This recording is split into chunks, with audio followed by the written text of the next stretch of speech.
হযরত লুকমান আলাইহিস সালাম তার সন্তানকে বললেন, হে আমার বৎস, হে আমার কলিজার টুকরা, নামাজ কায়েম করো। এই নামাজ কি মুমিন জীবনে সবচেয়ে বড় ফরজ কোনটি? ইমানদারের জন্য সবচেয়ে বড় ফরজ কোনটি? ইমান আনার পরে সবচেয়ে বড় ফরজ ইবাদত হচ্ছে নামাজ। নামাজ হচ্ছে ইসলামের দ্বিতীয় রুকন। দ্বিতীয় রুকনের নাম কি? নামাজ। সুবহানাল্লাহ। সম্মানিত হাজিরিন, নামাজ এটা ফার্সি ভাষার শব্দ, আরবিতে বলা হয় সালাত। এই সালাতের অর্থ হচ্ছে প্রার্থনা করা। কি করা? প্রার্থনা করা, দোয়া। প্রার্থনা বা দোয়া। ইসলামী পরিভাষায় রাসূলুল্লাহ সাল্লাল্লাহু আলাইহি ওয়াসাল্লামের শেখানো পদ্ধতিতে রুকু এবং সিজদার মাধ্যমে আল্লাহর জিকির এবং দোয়া করার নাম হচ্ছে নামাজ। সুবহানাল্লাহ। নামাজ কাকে বলে? রাসূল সাল্লাল্লাহু আলাইহি ওয়াসাল্লামের শেখানো পদ্ধতিতে রুকু এবং সিজদার মাধ্যমে আল্লাহর জিকির এবং তার কাছে দোয়া করার নাম হচ্ছে নামাজ। সুবহানাল্লাহ। নামাজের অর্থই দোয়া। নামাজের অর্থই কি? দোয়া। নামাজের অর্থ হচ্ছে আপনি পৃথিবীর সমস্ত গৈরুল্লাহ থেকে আপনি আপনার চেহারাকে একমাত্র আল্লাহর জন্য নির্ধারিত করে দিলেন। সুবহানাল্লাহ। যেমনটি হযরত ইব্রাহিম আলাইহিস সালাম বলেছিলেন, ইন্নী ওয়াজ্জাহতু ওয়াজহিয়া লিল্লাযী ফাতারাস সামাওয়াতি ওয়াল আরদ হানিফাও ওয়া মা আনা মিনাল মুশরিকিন। হযরত ইব্রাহিম আলাইহিস সালাম বললেন, আমি আমার চেহারাকে সেদিকে ফিরিয়ে দিলাম, সেই সত্তার দিকে ফিরালাম যিনি আকাশ এবং জমিনের সৃষ্টিকর্তা। বলেন সুবহানাল্লাহ। তোমরা গৈরুল্লাহর ইবাদত করো, মূর্তি বানায়া তার পূজা করো, এই করো সেই করো। হ্যাঁ, আমি এইরকম নকল ইলাহ, নকল প্রভু ইলাহের ইবাদত বাদ দিয়া যিনি আকাশ আর জমিন সৃষ্টি করেছেন সেই আল্লাহর দিকে আমি আমার চেহারা ঘুরাই। সুবহানাল্লাহ। সালাতের অর্থ হচ্ছে মুতাওয়াজ্জিহ হওয়া, নিজের চেহারাকে ঘুরিয়ে দেওয়া। কার দিকে? আল্লাহর দিকে। সুবহানাল্লাহ। একগ্রতা মনোযোগিতার সহিত মহান আল্লাহ তাআলার নিকট নিজেকে সঁপে দেওয়া, এর নাম হচ্ছে সালাত। সুবহানাল্লাহ। রব্বুল আলামিন বলেছেন, তোমরা সিজদা দাও। সিজদা দিলে কি হবে? ওয়াসজুদ ওয়াকতারিব। সিজদা দিলেই আমি আল্লাহর নিকটবর্তী হয়ে যাব। সুবহানাল্লাহ। সিজদা দিলেই কি হবে? আমি আল্লাহর সাথে তোমার একটা স্পেশাল কানেক্টিভিটি তৈরি হবে, একটা বিশেষ সুসম্পর্ক আল্লাহর সাথে আপনি আমার তৈরি হবে। কিসের মাধ্যমে? নামাজের মাধ্যমে, সিজদার মাধ্যমে। সুবহানাল্লাহ। সম্মানিত হাজিরিন, এই নামাজ আমাদেরকে 5 ওয়াক্ত নামাজ জামাতের সহিত আদায় করতে হবে। 5 ওয়াক্ত জামাতের সহিত নামাজ আদায় করতে হবে। আপনি যে ইমানদার তার প্রমাণ হচ্ছে নামাজ। আপনি যে ইমানদার, আপনার ইমানের প্রমাণটাই কি? নামাজ হচ্ছে আপনার ইমানের প্রমাণ। যার ইমান, যার নামাজ নাই, তার ইমান নাই, দিন নাই, ধর্ম নাই, মুসলমান দাবি করার কোনো অধিকার ইসলাম তাকে দেয় না। মুসলমান দাবি করার কোনো অধিকার ইসলাম তাকে দেয় না। নামাজ এতই গুরুত্বপূর্ণ একটা ইবাদত যে অন্যান্য ইবাদতের বেলায় দেখা যায় আপনি অসুস্থ, ফরজ রোজা আপনি কাজা করার সুযোগ ইসলাম দিছে না? দিছে না? ইসলাম ফরজ রোজা আপনার জন্য কাজা পরবর্তীতে আদায় করার সুযোগ দিয়েছে। আপনি যদি একেবারেই অক্ষম হন, রোজা রাখতে পারেন না, তাহলে ইসলাম বলেছে তুমি ফিদিয়া দাও, কাফারা দাও, তাহলে তোমার রোজা আদায় হয়ে যাবে। কিন্তু নামাজের বেলায় এইটা আল্লাহ রাব্বুল আলামিন কোনো ফিদিয়া গ্রহণ করেন না। কাজা আল্লাহ রাব্বুল আলামিন নামাজকে করার কোনো সুযোগ দেন নাই। আপনি যদি সামর্থ্য থাকে, যতক্ষণ সুস্থ আছেন দাঁড়িয়ে নামাজ পড়বেন, দাঁড়িয়ে যদি না পারেন বসে পড়বেন, বসে না পারলে শুয়ে পড়বেন। পোশাক যদি না থাকে আপনি পোশাক ছাড়া উলঙ্গ হয়ে হলেও নামাজ আপনি পড়ে গিয়েছেন। আরো হচ্ছে কোন গাড়ি করে যতক্ষণ হুঁশ না উঠবেন ততক্ষণ পর্যন্ত হুঁশ থাকতে আপনার জন্য নামাজ কাজা করার অধিকার নাই। যেমন কথা মুসলমান, এই নামাজের গুরুত্ব এত বেশি, আজ অনেক মুসলমান নামাজ পড়ে না। আল্লাহ রাসূল সাল্লাল্লাহু আলাইহি ওয়াসাল্লাম বলেছেন, মান তারাকা সালাতান মুতাআম্মিদান ফাকাদ কাফার। ইচ্ছাকৃতভাবে যে একটা ওয়াক্ত নামাজ ত্যাগ করলো, ছেড়ে দিল, সে কুফরি করলো। কি করলো? কুফরি করলো। মুসলমানের পরিচয় হচ্ছে নামাজ। কোরআন এবং হাদিসের আলোকে মুসলমান জীবনের পরিচয় হবে নামাজ। কি হবে বলেন? নামাজ হবে তার পরিচয়, ইমানের পরিচয়। আপনি নামাজ পড়েন না, মুসলমান দাবি করেন, এই আপনার এই দাবি মিথ্যে, আপনার ইমানের দাবি মিথ্যে। মুসলমান হওয়া তো দূরের কথা, আপনার ইমানের দাবিটাই মিথ্যা। লা ঈমান লাহু, লা ঈমান লিমান লা সালাতা লাহু। ওই ব্যক্তির কোনো ঈমান নেই যার নামাজ নাই। যে নামাজ পড়ে না তার ঈমান নাই। সুবহানাল্লাহ। যে সিজদা দিল সে কি করলো? নিজেকে আল্লাহর গোলাম বলে স্বীকৃতি দিল। বলেন সুবহানাল্লাহ। আল্লামা সাঈদী রাহিমাহুল্লাহ, আল্লাহ রাব্বুল আলামিন তার জান্নাত, কবরকে জান্নাতের টুকরা বানিয়ে দিন। সবাই বলে আমিন। তিনি বলতেন যে নামাজ হচ্ছে এমন, আমি আমার ভাষায় উদাহরণ দিয়ে বলি যে নামাজ হচ্ছে এমন যে আপনি জমিন একটা খাতা, জমিনকে যদি একটি খাতা ধরেন আর আপনার কপাল আর নাকটা যদি কলম হয়, তাহলে আপনি দৈনিক 5 ওয়াক্ত নামাজে যে সেজদা দিলেন, এর মানে হচ্ছে আপনি জমিন নামক খাতার মধ্যে আপনার কপাল আর নাক দিয়া, ঘষা দিয়া, সেজদা দিয়া প্রমাণ করলেন, হে আল্লাহ, আমি এই পৃথিবীর আর কারো গোলাম নই, আমি তোমার গোলাম। সুবহানাল্লাহ। 5 বার প্রতিদিন সেজদার মাধ্যমে আল্লাহর কাছে আপনি প্রমাণ করলেন যে আল্লাহ, আমি আর কারো গোলাম নই, আমি তোমার গোলাম।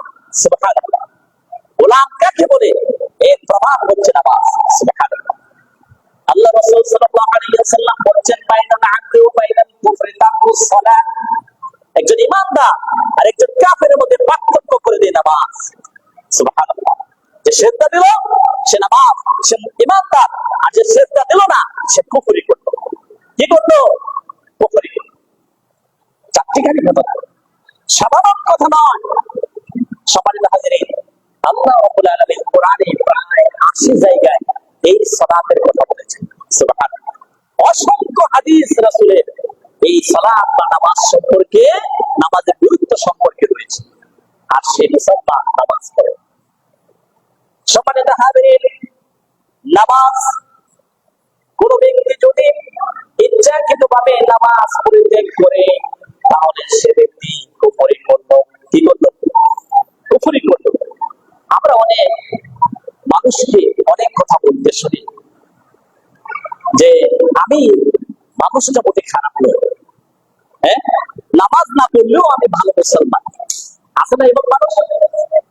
নামাজ না পড়তে পারি কিন্তু আমি ভালো মুসলমান। নিঃসন্দেহে এই কথা যারা বলে, এই সমস্ত মানুষের কাফেরে পরিণত হয়ে যায়। কিসে পরিণত হয়ে যায়? যে মুসলমান বলবে যে আমি কি নামাজ না পড়লেও আমি খুব ভালো ইমানদার, ভালো মুসলমান, এই কথা যে মুসলমান বলবে, মুসলমান যদি দাবি করে, তাহলে ওই ব্যক্তি কাফেরে পরিণত হয়ে যায়। কারণ হচ্ছে নামাজ আল্লাহর পক্ষ থেকে একটি ফরজ ইবাদত। সে মুসলমান হয়ে যখন এই কথা বলছে যে আমি নামাজ ছাড়াই মানে মুসলমান, সে নামাজের ফরজকে অস্বীকার করেছে। আর ইসলামের দৃষ্টিতে আল্লাহ যেটাকে ফরজ বলেছেন সেটাকে ফরজ মনে করতে হবে। ফরজকে কেউ যদি নফল মনে করে তাহলে তার ঈমান থাকবে না। হালালকে কেউ যদি হারাম মনে করে তার যেমন ইমান থাকে না, ঠিক তদরূপ নামাজের ফরজিয়াত যে অস্বীকার করবে ওই ব্যক্তিও কাফেরে পরিণত হবে। সুদ ইসলামে হালাল না হারাম? হারাম। এই হারামকে কেউ যদি মনে করে যে এটা চলে, আমরা যে কর হুজুর এইটা কি চলে, এখন সমাজ খায়? সমাজ তো খায় না। সুদ ছাড়া কে আছে বলেন তো? সারা দুনিয়া সব মানুষের সুদী কারবারি করে, তাহলে সুদ কি হালাল হয়ে যাবে? হালাল হয়ে যাবে বলেন? আবার আল্লাহ একটা জিনিস হালাল করেছেন, তাকে কি আপনি হারাম বলতে পারবেন? যদি হারাম বলে তাহলে আপনি কুফরি করবেন। হালালকে হারাম বললে সেটা কি কুফরি। সম্মানিত হাজিরিন, এজন্য যে ব্যক্তি এ ধরনের কথা বলবে সে কুফরিতে লিপ্ত হয়ে গেছে। সাবধান, আপনি একে তো নামাজ পড়েন না, আবার কেমন সাহস, কোন সাহসে আপনি কথা বলেন? হাদিস শরীফের মধ্যে আসছে, যে ব্যক্তি ইচ্ছাকৃতভাবে এক ওয়াক্ত নামাজ পরিত্যাগ করে সেজন্য সারাদিন শুকরের গোশত খায়, সেজন্য সারাদিন কি করে শুকরের গোশত খায়, সেজন্য সারাদিন মদ পান করে, সেজন্য সারাদিন রক্ত পান করে, এমনকি এর চাইতে ভয়াবহ গুনাহ তার আমলনামায় যুক্ত হয়। নাউজুবিল্লাহ। এক ওয়াক্ত নামাজ যদি ইচ্ছাকৃতভাবে ছেড়ে দেয়, নাউজুবিল্লাহ বলুন। সম্মানিত হাজিরিন, একইভাবে আপনি মুসলমান দাবি করেন কিন্তু নামাজ পড়েন না, নামাজ না পড়ার কারণে গুনাহ হচ্ছে, এটাও আপনি স্বীকার করেন। আপনি জেনে শুনে এক ওয়াক্ত নামাজ যদি ছেড়ে দেন, তাহলে হাদিসের ভাষ্য মতে ওই ব্যক্তিটাকে মুসলমান বলা যাবে কি যাবে না, এই ব্যাপারে ফুকাহায়ে কেরামগণ মতবিরোধ করেছেন। এরে মুসলমান বলা যায় কি যায় না, এই ব্যাপারে উলামায়ে কেরামদের অনেক মতামত রয়েছে। দেখুন, আল্লাহ রাসূল সাল্লাল্লাহু আলাইহি ওয়াসাল্লামের জামানায়, রাসূল সাল্লাল্লাহু আলাইহি ওয়াসাল্লামের জামানায় এবং সাহাবী তাবেঈদের জামানায় একজন মুসলমান যে নামাজ পড়তো না তাকে কাফের বলে গণ্য করা হতো। কি বলে গণ্য করা হতো? কাফের বলে গণ্য করা হতো যদি নামাজ না পড়তো। হযরত আব্দুল্লাহ ইবনে শাকাক রাদিয়াল্লাহু আনহু থেকে বর্ণিত, তিনি বলেছেন রাসূল সাল্লাল্লাহু আলাইহি ওয়াসাল্লামের জামানায় সাহাবীরা মানুষকে, ওই ঈমানদারদেরকে কে মনে করতেন? কাফের মনে করতেন।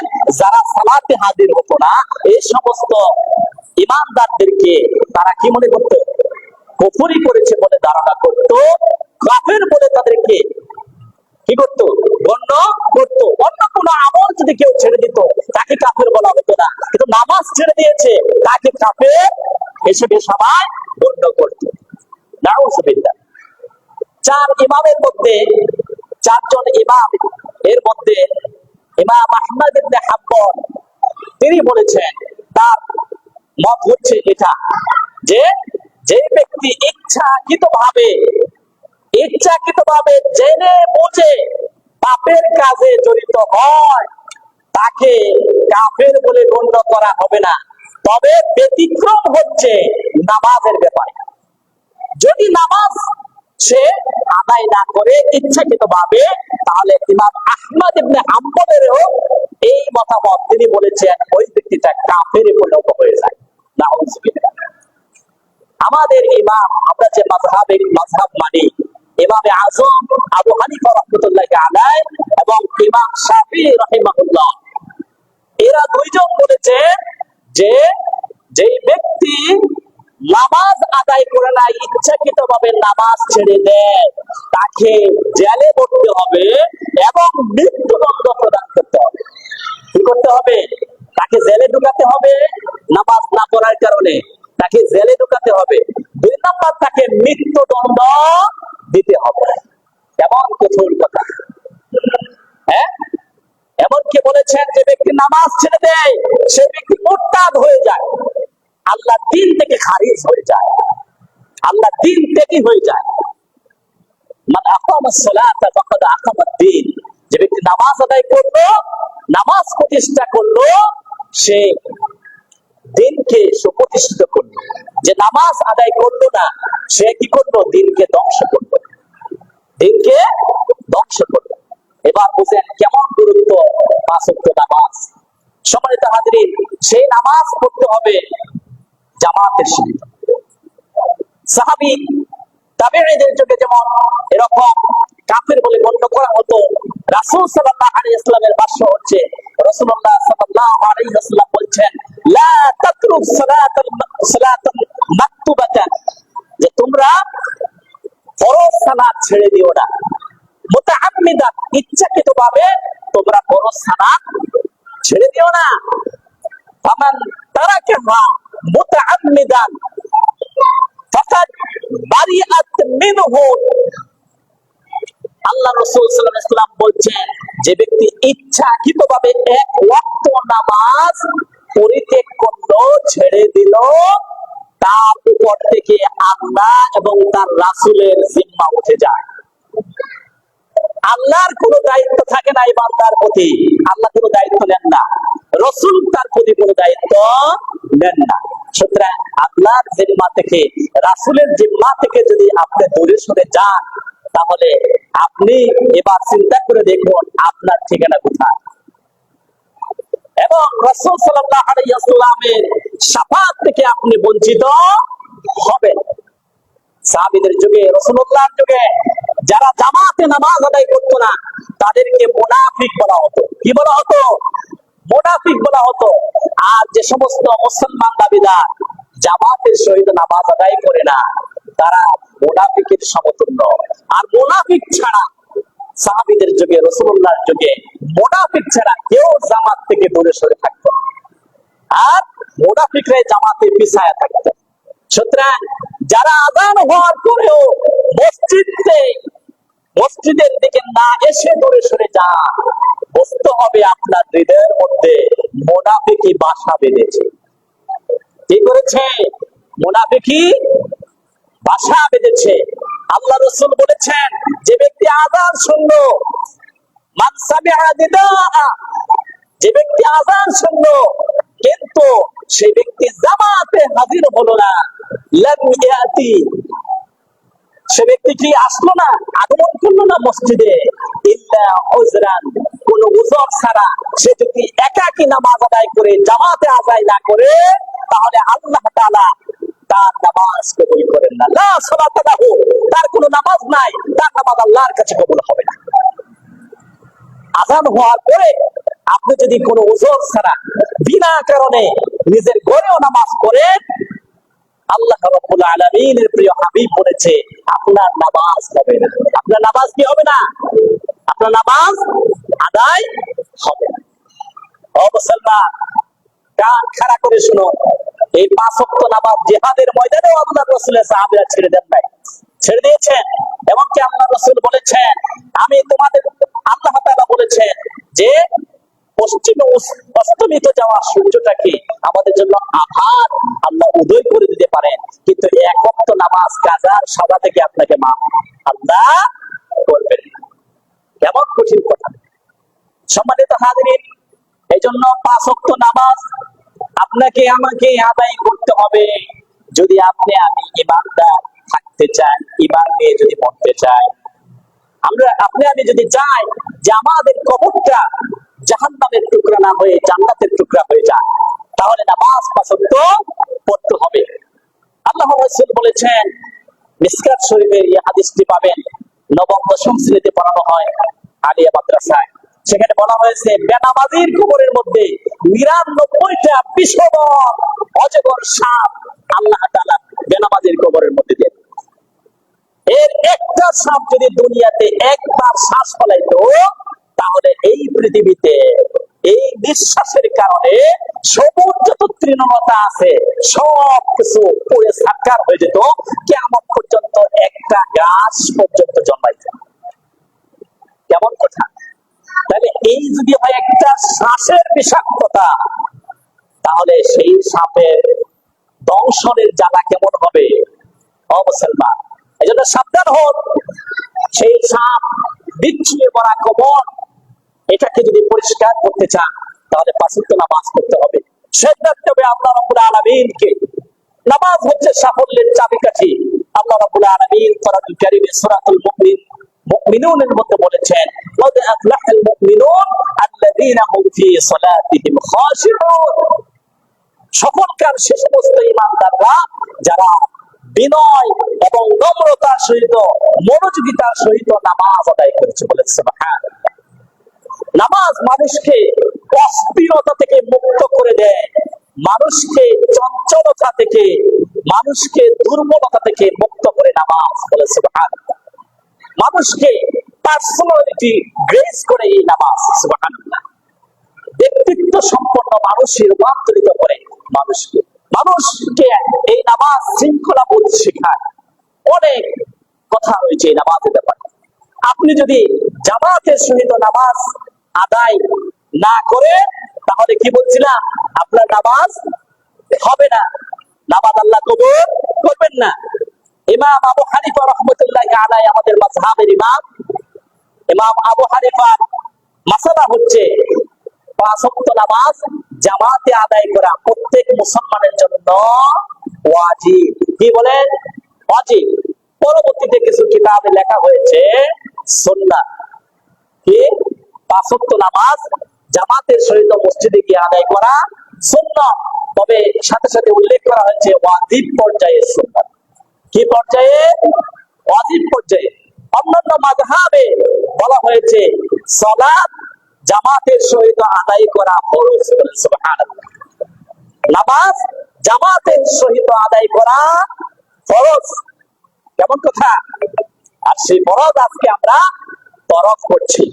সমস্ত উলামায়ে কেরাম, পৃথিবীর সমস্ত মুহাদ্দিস, মুফাসসির এবং ফুকাহায়ে কেরামদের সিদ্ধান্ত হচ্ছে, কোন ব্যক্তি তার নামাজ যদি জামাতের সহিত আদায় না করে, তাহলে তার নামাজ আদায় হবে কি হবে না, এই ব্যাপারে কি রয়েছে? মতবাদ, মতভেদ রয়েছে, পার্থক্য রয়েছে, মত পার্থক্য রয়েছে। কেউ বলছেন এই হাদিসের ভাষায় তো বিনা ওজরে যদি কোনো ব্যক্তি নামাজ ছেড়ে দেয়, তার নামাজ ঘরের ভিতরে পড়ে, মসজিদে না আসা, তাহলে তার নামাজ হবে না। যদি এমন হয় যে রাস্তার মধ্যে হিংস্র প্রাণীর ভয় আছে, বাঘে কামড় দিতে পারে, অথবা জীবনের ক্ষতি হয়ে যেতে পারে, অথবা এমন অসুস্থ যে আপনি মসজিদে গিয়ে নামাজ পড়তে পারছেন না, সেই ক্ষেত্রে ভিন্ন কথা। সম্মানিত হাজিরিন, এই নামাজ যদি জামাতের সহিত আদায় করি, তাহলে কি হবে? আল্লাহ রাসূল সাল্লাল্লাহু আলাইহি ওয়াসাল্লাম বলছেন, একা নামাজ পড়ার চাইতে জামাতে নামাজ আদায় করলে 27 গুণ সওয়াব বেশি পাওয়া যায়। সুবহানাল্লাহ। হাদিস শরীফের মধ্যে এসেছে, কোন ব্যক্তি যদি নামাজ আদায় করার জন্য তার বাড়ি থেকে ওযু করে মসজিদের দিকে আসে, তাহলে আল্লাহ তাআলা তার আমলনামায় একটা সওয়াব লিখে দেন। সুবহানাল্লাহ। এরপরে তার একটা গুনাহ মাফ করে দেন, এরপরে তার একটা মর্যাদা, তার একটা সম্মান বাড়ায় দেন। সুবহানাল্লাহ। তাইলে কত সওয়াব মসজিদের দিকে আসবে। সম্মানিত হাজিরিন, বাকি কথা ইনশাআল্লাহ আগামী জুমায় বলবো। এই পর্যন্ত কোরআন এবং হাদিসের আলোকে সালাত সম্পর্কে যে কথাগুলো বললাম, ইহার উপর আমাদের সকলকে আমল করার তৌফিক দান করুন। সকলে বলছে আমিন।